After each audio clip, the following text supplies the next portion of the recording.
let's watch some Dante versus Dante from Devil May Cry versus Clive. I don't know who Clive is.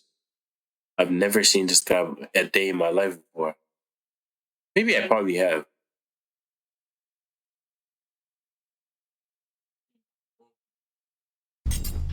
Dante versus Clive. DMC's Devil Hunter versus Final Fantasy's Shield of Rosaria. He's Wiz and I'm Boomstick. And it's our job to analyze their weapons, armor, and skills to find out who would win a death battle. It's a dangerous world out there. Cultists, demons, and evil businessmen lust for power. And every day brings a new cataclysm humanity must face. This world may seem like the end, but for a devil hunter like Dante, it's party time. Who'd expect anything less from the son of the legendary demon Sparta? A dark knight who, thousands of years ago, woke up to justice and sealed away the demon lord, Mundus. But then Sparta mysteriously died, and his wife got iced by some demons, leaving Dante and his brother Virgil separated. Despite a long-gone family, Dante kept a chipper attitude and set up a business dedicated to one thing: killing demons, and with the blood of Sparta running through him, he's the best in the business. By harnessing his own demonic energy, Dante bolsters his speed, power, and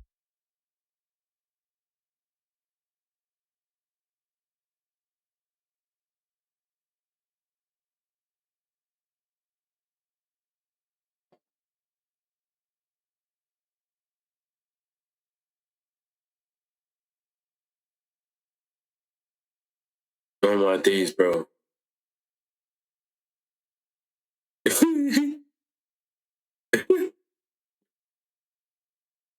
This could be crazy.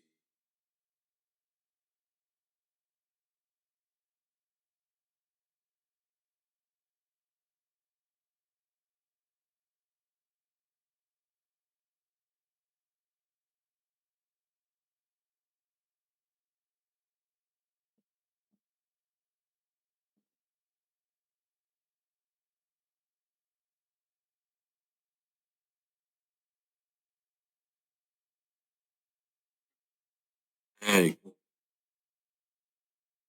you this shit can't.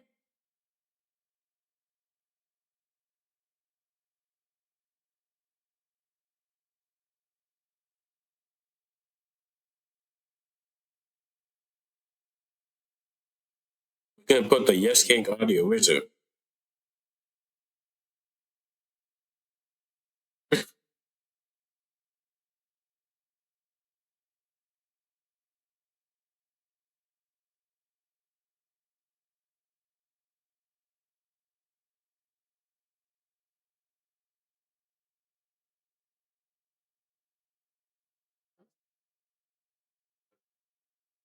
Yeah,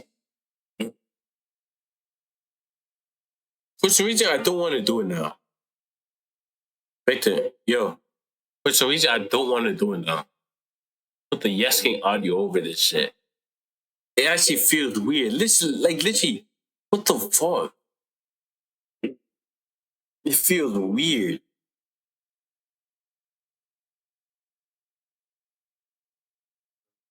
Like, bro,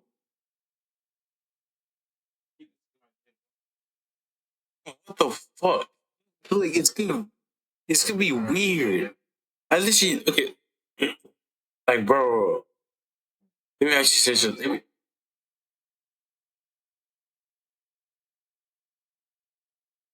Like, bro, this shit will be traumatizing to anyone who sees it. Like, what the fuck is this?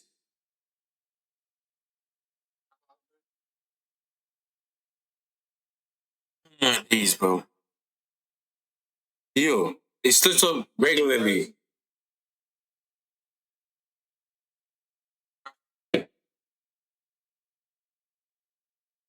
You hear?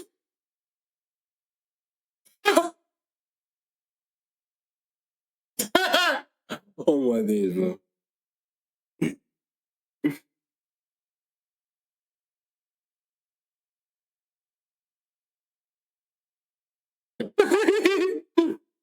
Oh my. I should say that trapped. durability, anyways, letting yeah, him block just like kaiju-sized punches, move faster than a meteor, and regenerate like an unstoppable force of nature. As long as he has the energy, he can heal from getting shot, stabbed, sliced through, basically anything. even without his regeneration, he survived heat that would reduce the layman to ash. But no hunter is complete without an arsenal, and Dante's got one hell of a sword left by his dad, Rebellion, plus ebony and ivory, two magic pistols with endless ammo clips, and they say the perfect gift doesn't exist. But Dante's full arsenal is far larger and stranger. Like bro got a magical minigun. Cerberus, a shape-shifting set of elemental nunchucks, Cavalier, a pair of buzzsaws that are also a motorcycle, Balrog, fiery fisticuffs for boxing and capoeira, and Navan, a guitar, an electric guitar.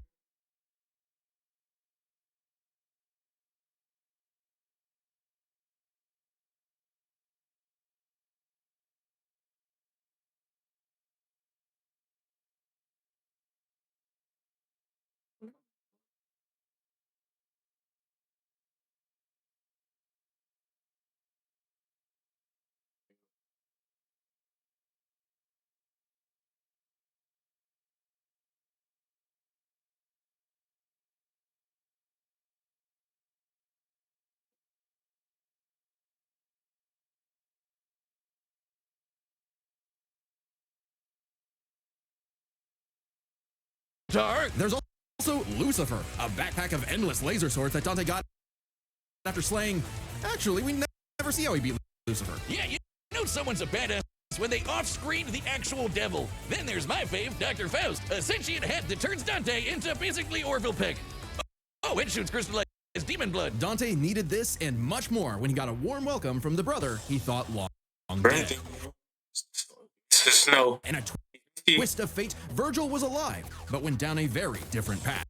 Basically was opposite. He was working with the demon niggas. While Dante was partying, Virgil studied the blade, seeking the power he needed to exert his will, even if it meant killing his own brother, something he came close to doing in their first meeting. But the defeat only spurred Dante's awakening. He learned to teleport using Trickster, slow down time through Quicksilver,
RP Yes King, bro.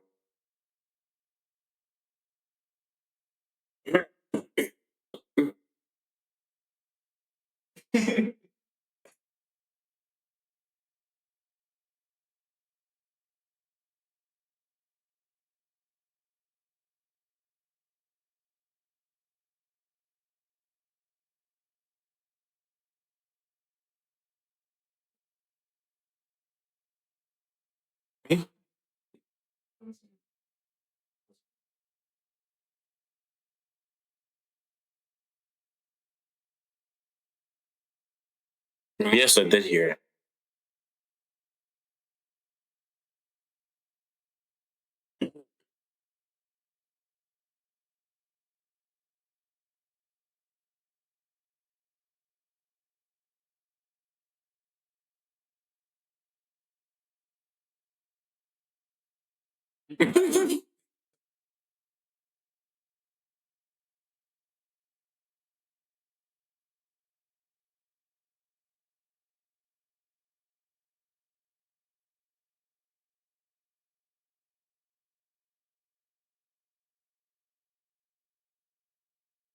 Silver and double team foes with Doppelganger. With a slick pose and the right timing, he can royal guard dang near anything, then use the absorbed energy to armor up as a dreadnought. And then there's Devil Trigger, a super form Dante achieves through his supernatural power. By tapping into his inner demon, I'll change into what's called?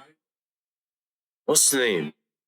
Perfect. Dante can fly and gains an enormous boost in speed and power. Naturally, his rematch with Virgil went very differently, and that was far from Dante's peak. When Mundus got up to his old tricks, Dante battled the Demon Lord in a vast sea of stars, a universe Mundus created on a whim. Even later, Dante one-shot a stronger alternate future Mundus who had completely merged with the Demon World. So he's kind of a big deal. Literally, Mundus became a living universe just for Dante to shoot him in the face. Then there's Argosax, a god so astronomically intense, he had the power of every other demon in existence, a divine deity of the sun that Dante also shot in the face. Oh, that guy! I completely forgot about him. Funny, so did Dante. Despite how powerful Argosax was, he was just an insignificant Tuesday to Dante. So it's safe to say Dante had become the strongest around. But no amount of style, pizza, or wahoos could fill the hole in his heart. Sure, Virgil was a power-hungry weeb, but he was still his bro. Beneath Dante's antics, killing the last of his family kinda messed him up. Until he learned his family wasn't as gone as he thought. It turns out he had a nephew, Nero, who Dante would help get into the family business in his own unconventional way. And for dead weight, Nero was pretty badass, even helping Dante take on As gone as he thought. to say Dante had become the strongest around. But no amount Nero is literally Dante's brother's son.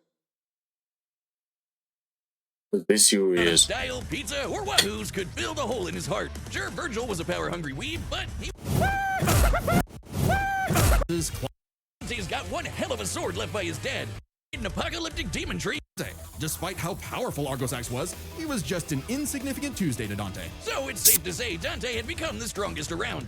But no amount of style, pizza, or wahoos could fill the hole in his heart. Sure, Virgil was a power-hungry weeb, but he was still his bro. Beneath Dante's antics, killing the last of his family kinda messed him up. Until he learned his family wasn't as gone as he thought. It turns out he had a nephew, Nero, who Dante would help get into the family business in his own unconventional way. And for dead weight, Nero was pretty badass, even helping Dante take on the so-called Demon King Urizen. Nero's Devil Breaker arm can fire light-speed lasers that Dante and Virgil had dodged. Dante and Virgil can already dodge lasers in their base forms, but when charged with enough demonic energy, they can outright blitz beams over 11 times faster than light. Nero even survived getting melted down while inside a living statue. It's a long story. And that's the same sort of regeneration that Dante has, meaning he can survive being turned into a puddle. So Dante was ready when Virgil somehow returned. Again. And made an apocalyptic demon tree for what else? More power! With the entire world now on the line, Dante had to get serious and fully embrace his He killed his human and brother. demon sides alike by stabbing himself. Holy shit, Dante has been impaled so much, he decided to make it how he powers up. So he got his greatest weapon, Devil Sword Dante, and became Sin Devil Trigger. This is Dante's demon energy at its peak. He can fire lasers with Loose, obliterate with the fires of Judgment, and surpass even the legendary Sparta. But although Dante was totally a match for Virgil, neither of them would budge on their ideals. Both were destined to duel until one was dead forever. But thanks to Nero and two well-placed bitch slaps, they got some sense knocked into him. Dante realized that if he couldn't make Virgil abandon his ways, he might as well keep an eye on him. In one fell swoop, the two severed the world-spanning demon tree and prepared for a permanent departure to the underworld. You can choose your friends, but not your family. But if that's what it takes to keep Virgil safe, or rather to keep the world safe from Virgil, Dante will deal with it. And all things considered, he's happy slugging it out with his bro. Maybe happier than he's ever been. Proof that as long as you have the human drive, even hell can become a paradise sweet enough that a devil may cry. Ooh, this bird. Bars, bro. It's an emergency! This fight's gonna have a banger soundtrack, but my headphones broke! Well, good news. This battle is sponsored by Raycon. Raycon. Keep your ears Don't open know and your what holiday to say. playlist That rolling with Raycon, Raycon's essential open earbuds. These Raycon. open-ear earbuds let you stay connected to your surroundings while enjoying your favorite music, podcasts, and audiobooks. Perfect for a job, commute, or hanging out. Oh yeah, they sound trying great, to just make as it good as some of the big think, brands, don't but at half the price. They're super lightweight, and somehow they never fall out. It's like magic. I think that's just good design. It's magic. Sure. Black Friday is just around the corner, and Raycon audio products are up to 30% off site-wide. From everyday essentials to the latest releases, it's the perfect time to upgrade your sound and get ahead on gifting. These early deals won't last long, so shop now before they're gone. Go to buyraycon.com/deathbattleopen to save on Raycon audio products site-wide. Sit down as we tell the tale of the kingdom of Rosaria and its prince, Clive Rossfield, a man destined to be a dominant, the host to a mighty guardian icon. Anybody who's a dom can draw on magic life juice called ether, becoming a big scary monster. And commanding the element they embody to create storms, slay armies, and split the sea. Dominants are forces of nature, and Clive would be the dominant of the Phoenix. Well, he was supposed to, but Big Bird said no thanks and instead picked his sick little brother Joshua. Parents don't play favorites, but I guess ancient monsters can. Despite the rejection and a deep loathing from his mother Annabella, Clive and Joshua were only kind to one another. Clive saw the bird and his brother Boar and accepted his blessing of the Phoenix in hopes of becoming Joshua's shield. Meaning he learned a bunch of magic. He can shoot fire, teleport with Phoenix Shift, and took down this beast before he was even out of puberty. Even without magic, Clive's a capable swordsman, able to boost his speed and perception with precision dodge. But it wasn't enough when Annabella betrayed Rosaria for the Empire of Sanbreque. In one night, Clive's knights, people, and his own father were slaughtered before him. Quick, someone use a Phoenix down! Those aren't in this game. Well, that's unfortunate. But the Phoenix icon sure is, because the trauma of everything made poor Joshua lose control. Clive wanted nothing more than to help his brother, and perhaps this desire awakened the icon that was in him all along. The fiery beast, Ifrit. Boy, is Ifrit a wild one. Just standing nearby will incinerate the average Joe. It can make fire barriers, regenerate lost limbs. And the icon that was in him all father were slaughtered. Basically like some DBZ shit. He gets some emotional boost. When he gets emotional, he somehow gains a transformation. Before him. Quick, someone use a Phoenix down! Those aren't in this game. Well, that's unfortunate. But the Phoenix icon sure is, because the trauma of everything made poor Joshua lose control. Clive wanted nothing more than to help his brother, and perhaps this desire awakened the icon that was in him all along. The fiery beast, Ifrit. Boy, is Ifrit a wild one. Just standing nearby will incinerate the average Joe. It can make fire barriers, regenerate lost limbs, decimate foes with a flaming spirit bomb, and shatter a walking mountain. The downside being Clive couldn't control it. He didn't even remember becoming Ifrit, or battling the Phoenix in a fight that reduced everything he loved to cinders, leaving Joshua presumed dead. If that wasn't bad enough, dear old Ma found him the next day and made him a slave to Sanbreque's army. Clive spent 13 years... Oh man, bro. Everything he loved to cinders, leaving Joshua presumed dead. If that wasn't bad enough, dear old Ma found him the next day and made him a slave to Sanbreque's army. Clive spent 13 years wallowing through life, searching for Ifrit's host for revenge, only to learn the one he wanted to kill was... himself. This revelation hit Clive like a phantom train. He thought death was all he deserved for taking the lives of Joshua and so many others. Even so, there was a light at the end of the tunnel. No, not like that. Thanks to his friend Jill, the outlaw... Listen, this guy's just create storms.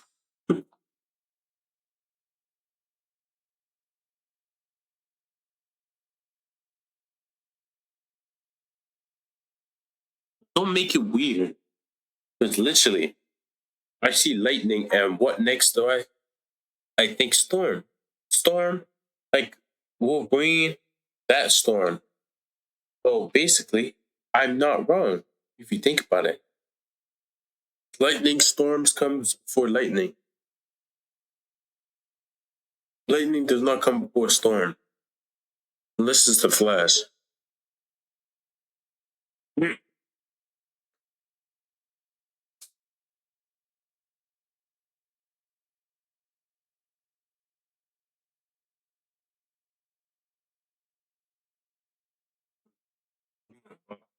Said his doggo Torgal, and a very therapeutic battle with his self-hatred, Clive learned to carry the torch for his brother, fighting the real problems plaguing his world.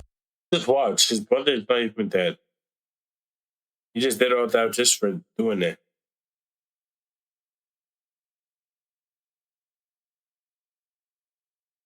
crystals and racism. In the world of Valisthea, prejudice is alive and well for bearers. Basically, anyone who can use magic without special crystals. So what better way to dismantle the system than to help fellow bearers and destroy the mother crystals ruining the planet, all while picking up some nifty abilities. Through a mysterious power that lets him absorb icons, Clive took Garuda, an avian with sharp slashes and sharper talons. From Sid, he received Ramuth, so he could summon lightning. From his Bay Jill, he got Shiva to freeze lava and even time itself. With Titan, he can block and absorb blows with earth-shattering fists. From this Dragon Prince, he got Bahamut and some deadly lasers. And through Odin, he can slow the flow of time and slice apart the fabric of space. Looks familiar. With these powers, Clive stepped up to lead the bearers, and even reunited with Joshua, who was alive all along. Surprise! Clive spent 5 years freeing the land and became hot as hell while doing it. Well, no, not well, yeah, that way, but also through Ifrit. By using part of Ifrit's power, Clive can set himself aflame, activating Limit Break to boost his abilities. But Limit Break is far from Clive's limit. After absorbing the Phoenix essence from Joshua, he became Ifrit Risen. Now fully in control of the monster that had tormented him, he embraced his role as a shield for his brother and friends. Just in time to battle in space, block a planet-wiping blast, and overpower this dragon at the speed of light. That's no exaggeration. Ifrit Risen is literally stated to move at light speed. Not surprising when Clive has intercepted lasers over 3 times faster than that. And overpowered Omega, a god-slaying weapon that can destroy, and I quote, all of creation. But what made Clive strong enough to do all this? You know, besides the majestic man cleavage. Turns out Clive's birth was orchestrated. He was intended to become rewind. All of creation. But what made Clive strong enough to do all this? You know, besides the majestic man cleavage. Man cleave, oh, that's a lady. But damn, what am I looking at? What the heck? Turns out Clive's birth was orchestrated. He was intended to become the vessel of Ultima, an ancient, all-powerful being that created humanity, but abandoned them after they developed free will. Meaning everything that happened was the fault of one person, God, the bastard! But Clive wouldn't be a puppet. If God was in the way of humanity's freedom, then God was gonna die! Easier said than done. No shit!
Ultima was stronger than anyone Clive had faced, able to warp all of reality to create a universe. But Clive had a secret not even Ultima foresaw.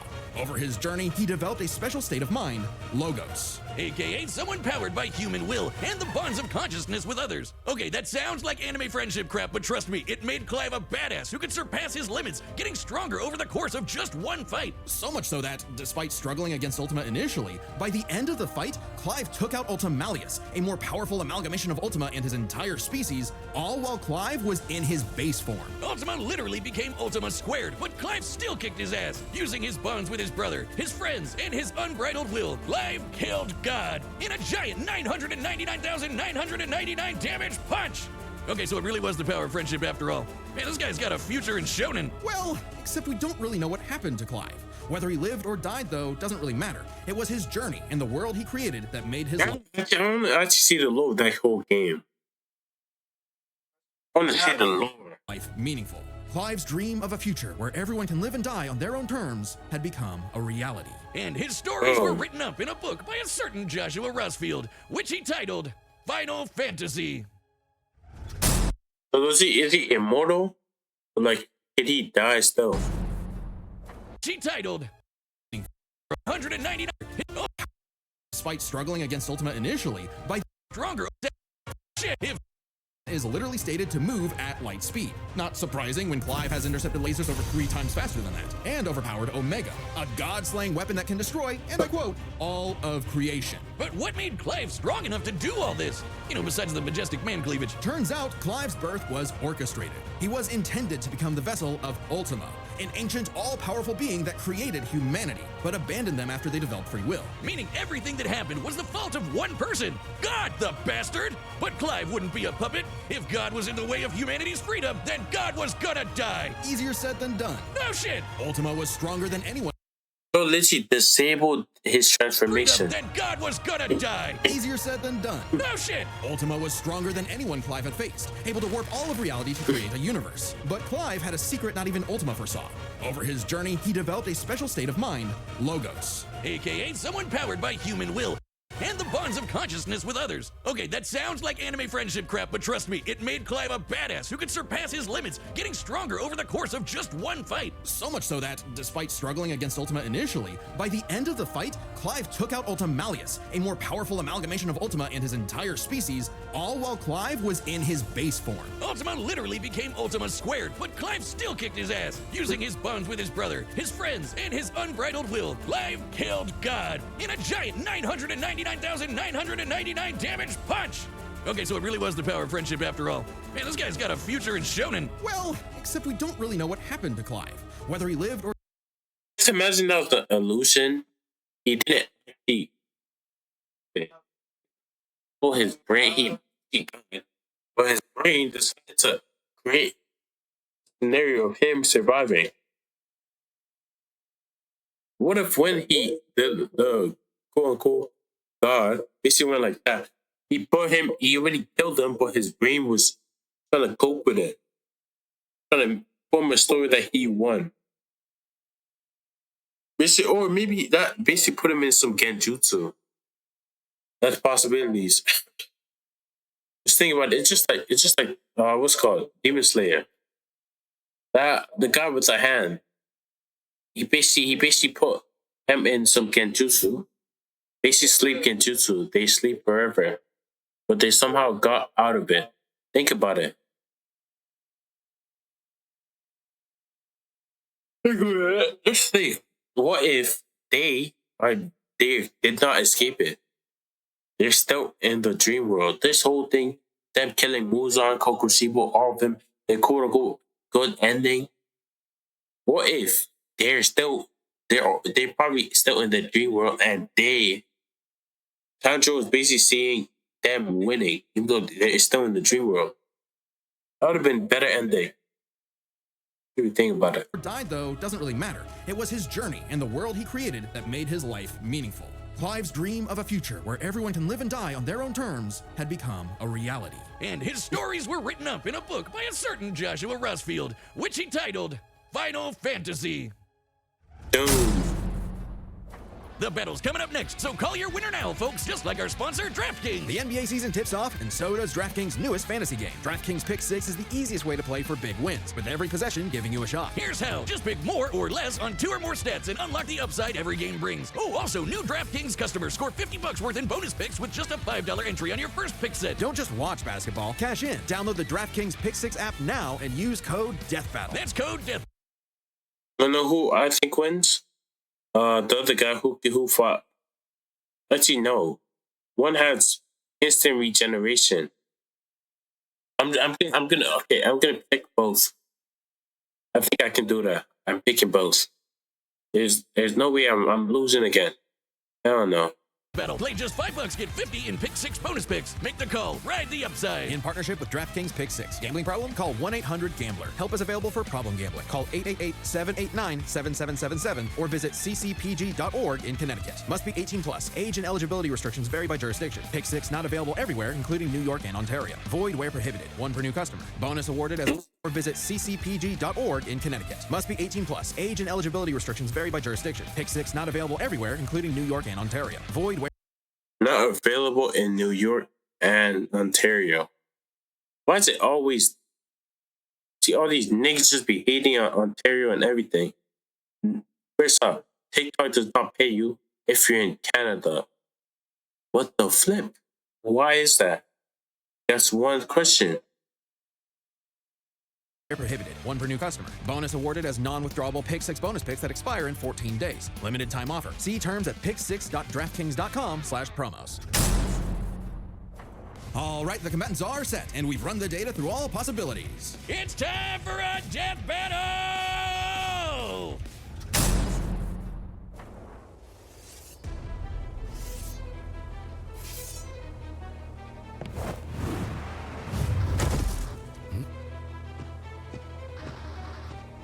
Hey, I heard your fiery friend is causing trouble, and I'm in the business of dealing with trouble. Leave now. I have a god to kill. The last thing that will. Steven, is this copyright music, bro? I'm just curious. Hopefully it's not, bro. I've never heard this song a day in my life before.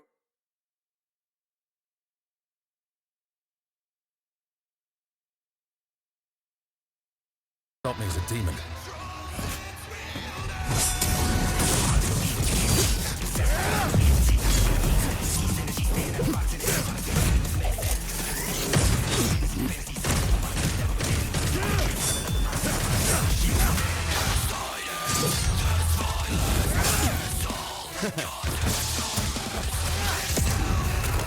Nigga, on some Michael Jackson shit.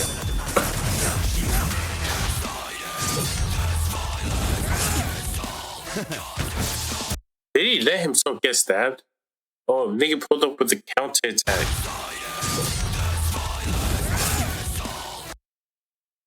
He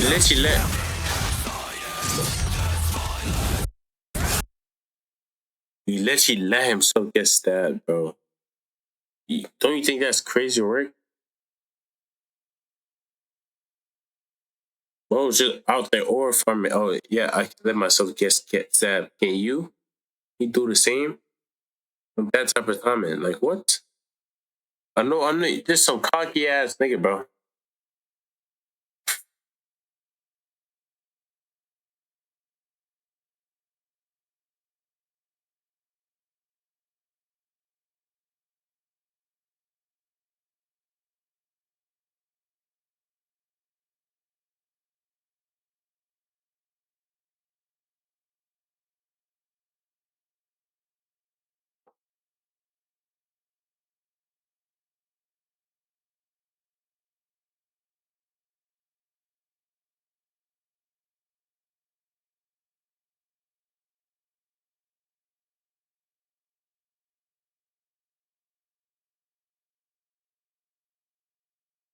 Who?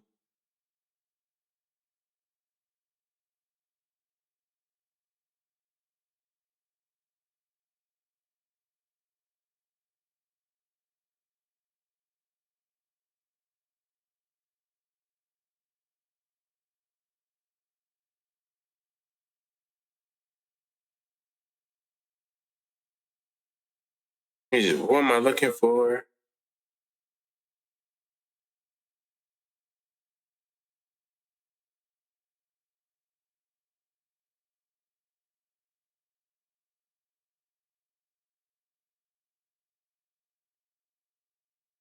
What exactly am I looking for? Pelloyr.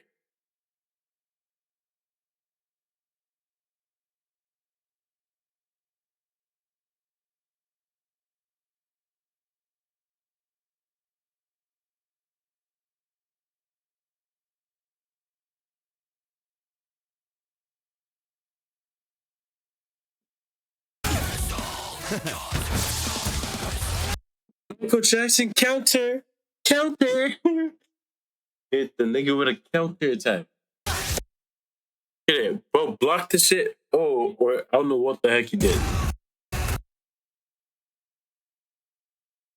Let me see. Create a Kamehameha, or I don't know if that. Yeah, I can say that's not a Kamehameha. That is not. It's what the heck. That literally is not. Let's ride.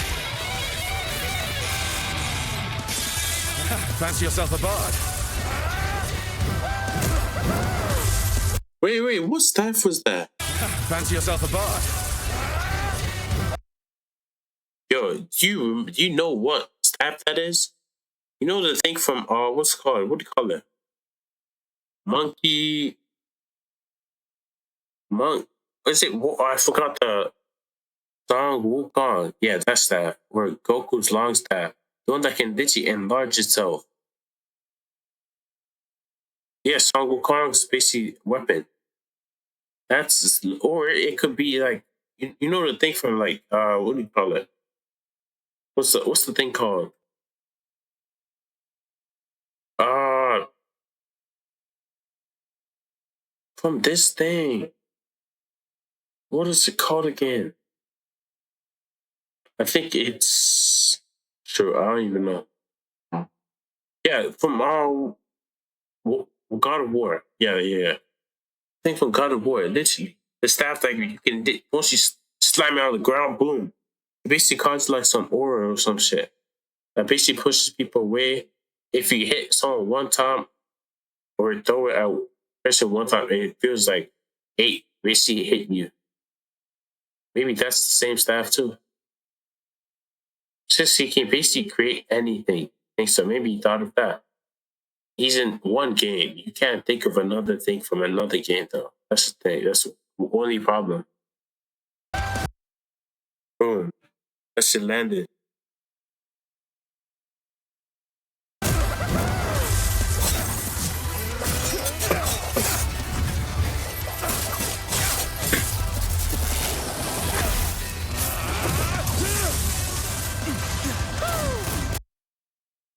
This nigga is not even, he's not even, bro, he's literally trolling, dancing mid-battle, bro. Bro's dancing, fucking doing break dances and shit. Mid-battle. What the heck, bro?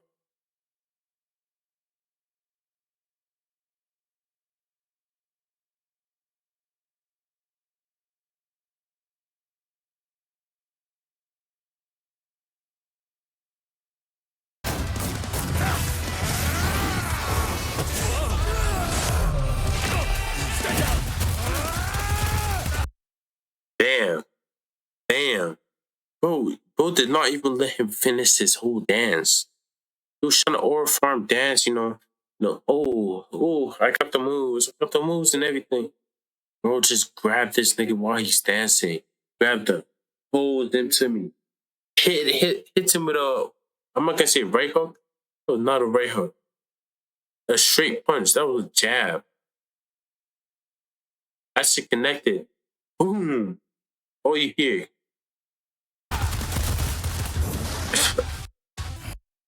This nigga pulls up with the doesn't that gun like when you shoot it doesn't like blow up like the ammo like explode. Last time I remember I played Arsenal with a gun like that before. But Arsenal's not the same. Arrow, it's based off real life. Like the weapons and stuff. It is based off real life. Just saying. I could just be on something else different.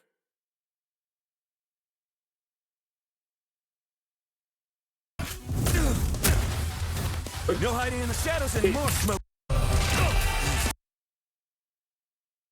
This guy really. Wait. Since when could he create clones of himself? And when he creates clones of himself, does it like how exactly is it?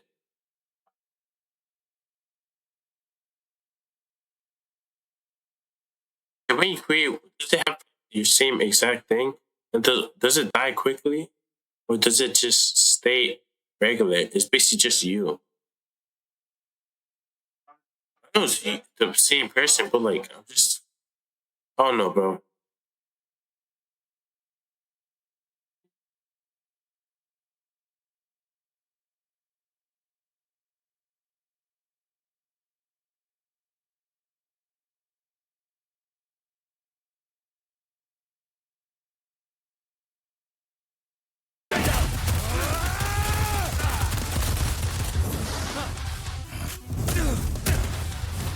No hiding in the shadows. No hiding. Let's see, what the heck?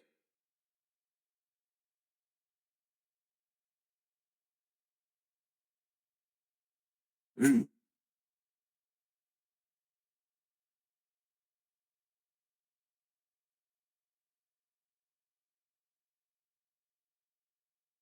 It's not weird.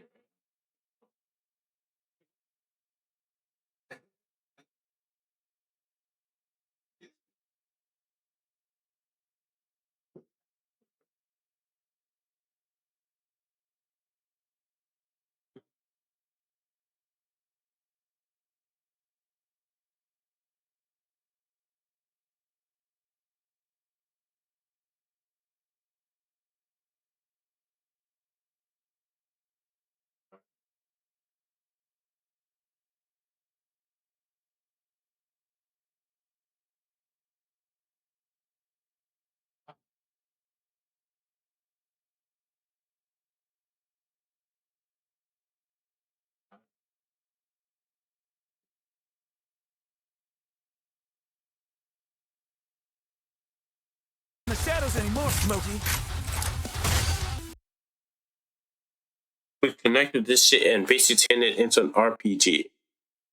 What the flip? That's the first thing. Like, what? Like, what? Like, bro, what? Ah.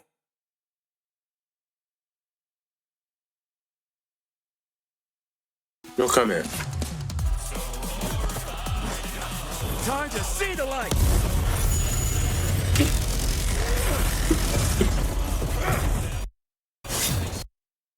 It's basically fire versus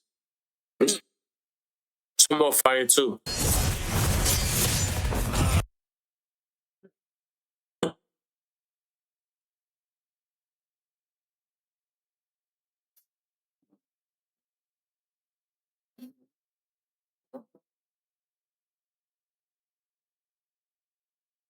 Okay.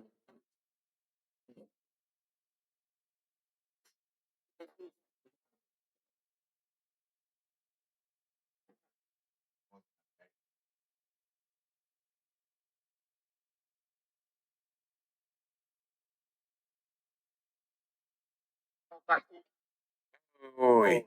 What did D mean by when they were in the house like Corey?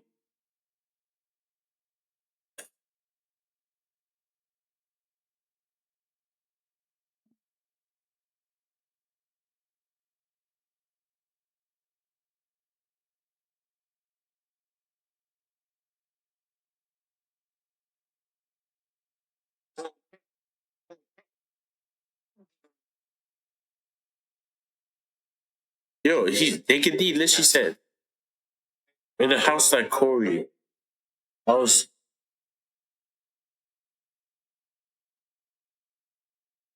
in the house like Corey. Is that Corey Chanson reference?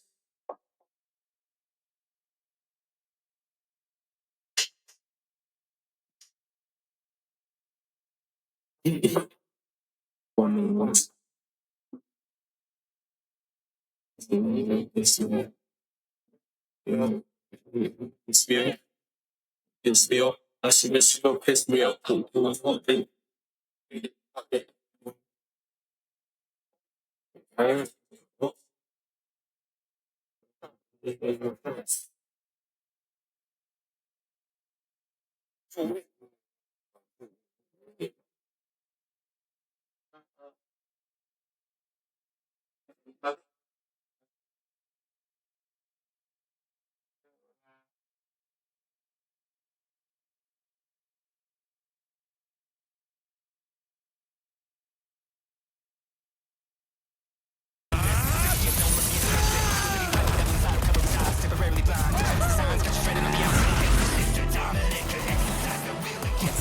is that? He's gonna slice fucking in half. Oh, his lightning strike.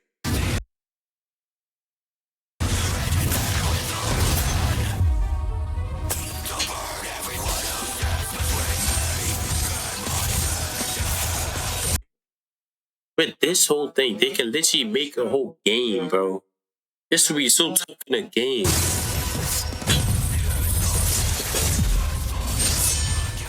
Virgil's got some competition. Now stop. He can see.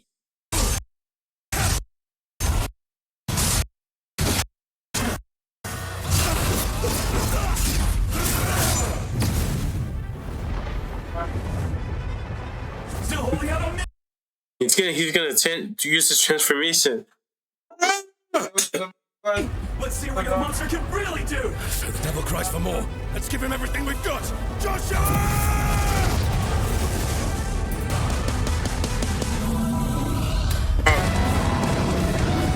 Do you know what it reminds me of?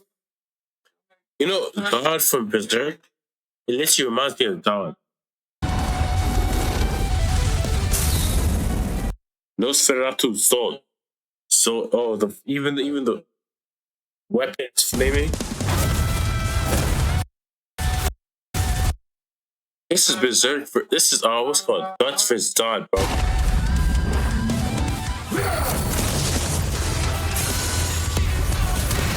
I won't underestimate you.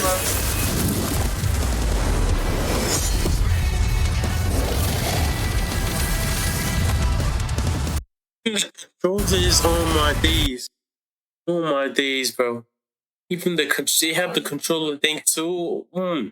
Dude, they should have made a game, bro.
David, no, lend me your energy, please. Lend me some of your energy. Oh my days, I missed that. Spirit bomb.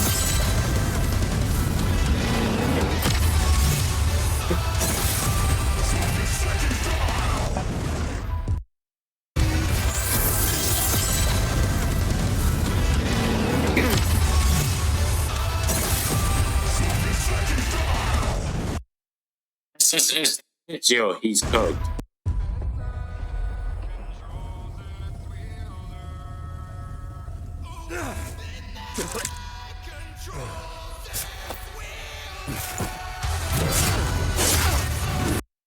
Fuck.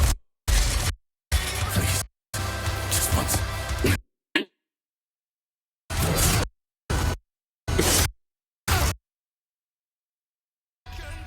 He's gonna try using the transformation again. The max form. The one like basically makes him overpowered in base form.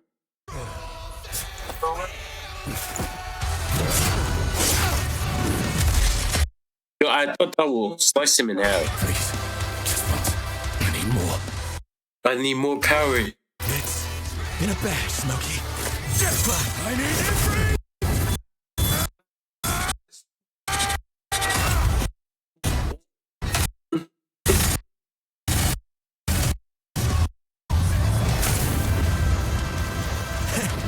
Not bad. Not bad at all. After a fight like this, that God will be nothing.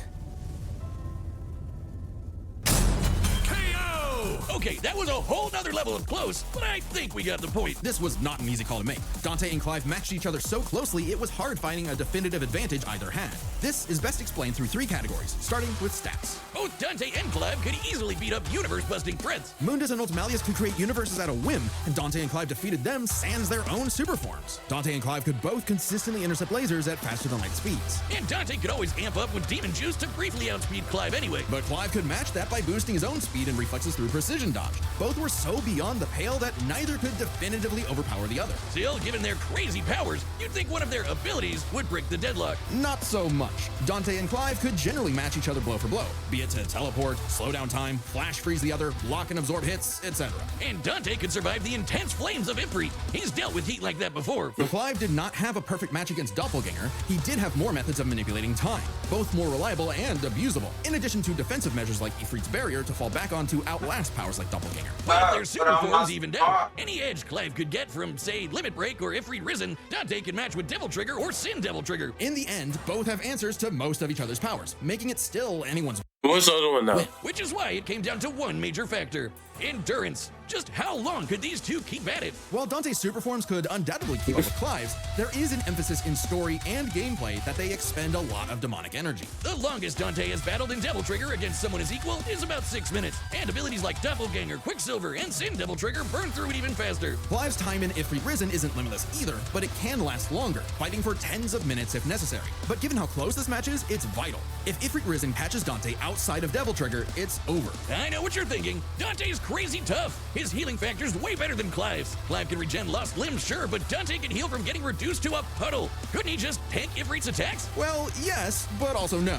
This is where context is everything. While no doubt impressive, Dante's healing has been overcome in the past because it is tied to how much energy he has. Less demonic energy means a less potent healing factor. Like when he got knocked out for a month straight by Urizen, only surviving thanks to a constant source of demon blood. Hell, overtaxing demon regen is how Dante killed Virgil in the first place. Even if we assume Dante could get a second wind, it's always possible Clive could get one too, becoming even stronger from pure willpower, just like when he fought Ultimalius. So for as tough and persistent as Dante was, Clive was able to endure just that much more to get the final edge.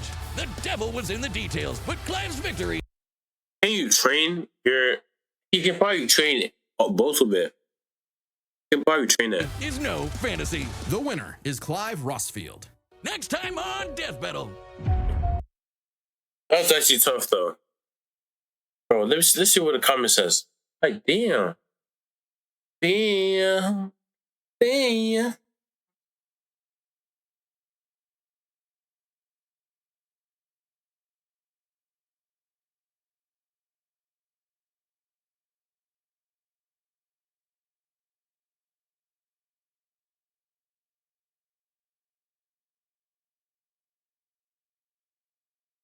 Bro lost because he basically loses. He has no stam.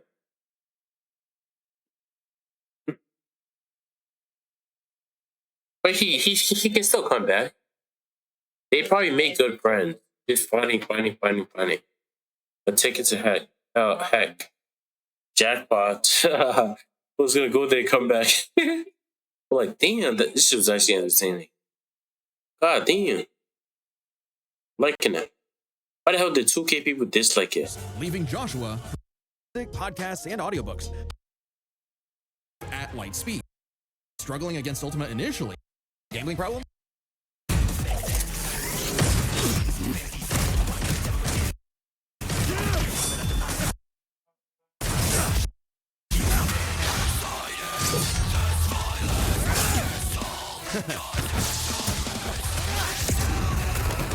Let's wrap. Fancy yourself a bard?